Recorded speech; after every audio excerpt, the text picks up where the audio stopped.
কাৰ্ডম পুনৰ আপোনালোকক বিশ্বনাথ কাৰ্বি লাইভলৈ স্বাগতম জনাইছোঁ। আজি 23 মে দেওবাৰ ৰাতিপুৱাৰ 5 মিনিটত 30টাকৈ গুৰুত্বপূৰ্ণ দেশ বিদেশৰ খবৰ শুনোৱা হওক। বিশ্বনাথৰ গহপুৰৰ 2 কণমানিৰ অপহৰণ ঘটনা। 13 দিনে সন্ধান নাই ভাতৃ ভগ্নী নামনেহা খাৰিয়া আৰু সুভাষ খাৰিয়া। সুমিলা ৰংহাংপি আৰু দীপশিখা শইকীয়া হত্যাৰ দ্ৰুত বিচাৰ বিচাৰি ৰাজ্যৰ বিভিন্ন স্থানত তীব্ৰ প্ৰতিবাদ। অসমত শনিবাৰৰ দিনটোত নতুনকৈ কৰোনা আক্ৰান্ত 5,980 জন লোক। এতিয়ালৈকে ৰাজ্যত কৰোনাৰ আক্ৰান্ত সংখ্যা 3,65,620 জনলৈ বৃদ্ধি। গহপুৰ মহকুমাৰ হেলেম মৌজাৰ অন্তৰ্গত পশ্চিম টকবাৰীৰ এটা শ্ৰেণীৰ পৰিয়ালৰ 4গৰাকী সদস্য বনৰীয়া কাঠফুল ভক্ষণ কৰি চিকিৎসাধীন হ'বলগীয়া হয়।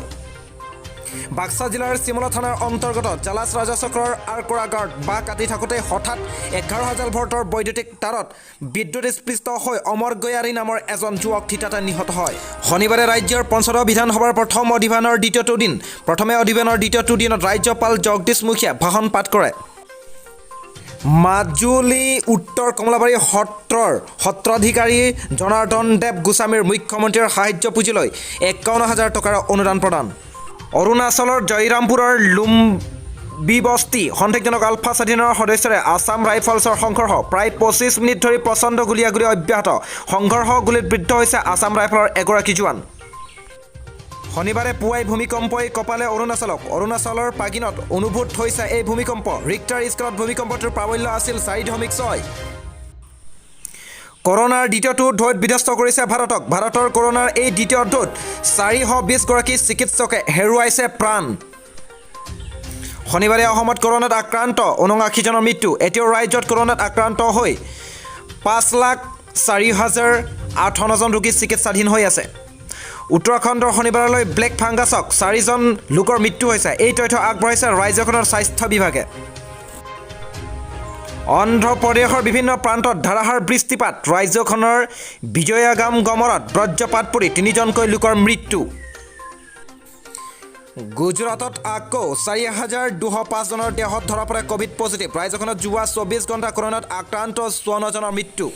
যোৱাকালি আবেলি প্ৰায় 4:20 বজাত জিঞ্জিয়া চাহ বাগিচাৰ হস্পিটেলত কৰোনা আক্ৰান্ত লোকসকলক থোৱা কোৱাৰেণ্টাইন শিবিৰত বিশ্বনাথ জিলাৰ উপায়ুক্ত SDC লগতে বাগিচাখনৰ পৰিচালক বৰজানী লাট গাঁওবুঢ়া ৰামনাথ তেৰণ আৰু লাট মণ্ডল বীৰেন ৰংহাং পৰিদৰ্শন কৰে। বিশ্বনাথৰ বালিচাউণ্টত কৰোনা সংক্ৰমণৰ প্ৰতি লক্ষ্য ৰাখি নতুন SOP জাৰি, অৰ্থাৎ দোকানসমূহ দিনৰ 11 বজাতে বন্ধ কৰিবলৈ আহ্বান জনায় বিশ্বনাথ জিলাৰ উপায়ুক্তই। যোৱা 24 ঘণ্টাত তামিলনাডুত নতুনকৈ 3,05,873 জন লোক আক্ৰান্ত কৰোনাত। ৰাজ্যখনত এতিয়ালৈকে এই ভাইৰাছৰ আক্ৰান্ত লোকৰ সংখ্যা 18,06,861 জনলৈ পাইছে বৃদ্ধি।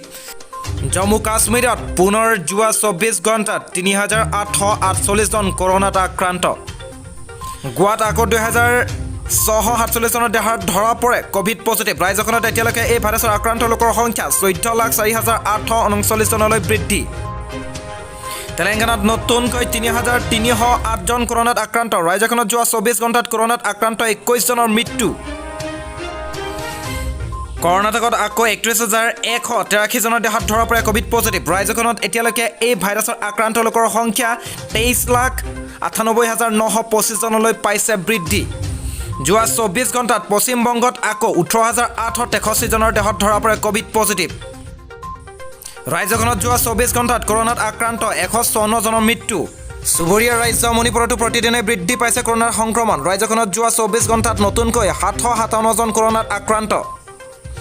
মধ্যপ্ৰদেশত যোৱা 24 ঘণ্টাত নতুনকৈ 3,844 জনত কৰোনাত আক্ৰান্ত। ৰাজ্যখনত যোৱা 24 ঘণ্টাত কৰোনাত আক্ৰান্ত 89 জনৰ মৃত্যু। যোৱা 24 ঘণ্টাত পুডুচেৰীত আকৌ 1,445 জনৰ দেহত ধৰা পৰে ক'ভিড পজিটিভ। ৰাজ্যখনত এই সময়ছোৱাত কৰোনাত আক্ৰান্ত 30 জনৰ মৃত্যু। অন্ধ্ৰপ্ৰদেশত নতুনকৈ 1,09,981 জনৰ দেহত ধৰা পৰে ক'ভিড পজিটিভ। ৰাজ্যখনত যোৱা 24 ঘণ্টাত কৰোনাত আক্ৰান্ত 118 জনৰ মৃত্যু। দৰঙত শনিবাৰে দিনটোত 184 ক'ভিড আক্ৰান্ত চিনাক্ত। বৰ্তমানলৈ জিলাখনত ক'ভিড আক্ৰান্তৰ সংখ্যা 4,528 জনলৈ বৃদ্ধি পালে। শনিবাৰে কেৰালাত 28,514 জনৰ দেহত ধৰা পৰে ক'ভিড পজিটিভ। ৰাজ্যখনত উক্ত দিনটোত কৰোনাত আক্ৰান্ত 176 জনৰ মৃত্যু। দিল্লীত আকৌ 2260 জনৰ দেহত ধৰা পৰা কৰোনাৰ উপস্থিতি ৰাজ্যখনত এতিয়ালৈকে কৰোনাত আক্ৰান্তৰ সংখ্যা 14,15,219 জনলৈ পাইছে বৃদ্ধি নগাঁও গড়িয়া কাবৈমাৰী গাঁৱৰ পৰা চোৰাংশাল কাঠ উদ্ধাৰ প্ৰায় 2 লক্ষাধিক টকাৰ 130 কেবি শাল কাঠ